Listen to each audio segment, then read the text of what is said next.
दोस्तों, मैं आज आपको एक चौंकाने वाला रहस्य बताने वाला हूँ। भारत की धरती पर एक तरफ से गंगा मैया बहती हैं और दूसरी ओर से यमुना मैया बहती हैं और एक तरफ से सरस्वती नदी अदृश्य रूप में बहती है और ये तीनों पवित्र नदियाँ प्रयागराज में आकर मिलती हैं, जिसे त्रिवेणी संगम कहा जाता है। लेकिन यह कोई नहीं जानता कि बिल्कुल ऐसा ही त्रिवेणी संगम हमारे शरीर में भी हो रहा है। आइए बताते हैं कैसे।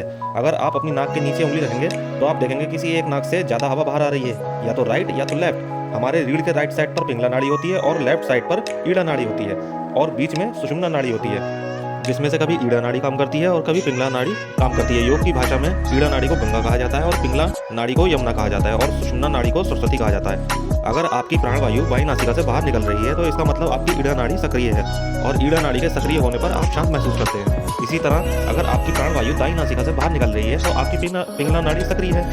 पिंगला नाड़ी शरीर में जोश और श्रम शक्ति का वहन करती है। जहाँ जहाँ इन नाड़ियों का संगम होता है वहीं शरीर के 7 ऊर्जा केंद्र 7 चक्र होते हैं। जिस तरह से प्रयागराज के पवित्र संगम में डुबकी लगाइए, ठीक उसी तरह से अपने अंदर हो रहे त्रिवेणी संगम में भी रोज डुबकी लगाइए। आइए आंखें बंद करिए और अपनी तीनों नाड़ियों और 7 चक्रों पर ध्यान केंद्रित करिए। ऐसा करने से आप देखेंगे कि आप किस तरह से निरोगी होकर ऊर्जावान महसूस कर रहे हैं।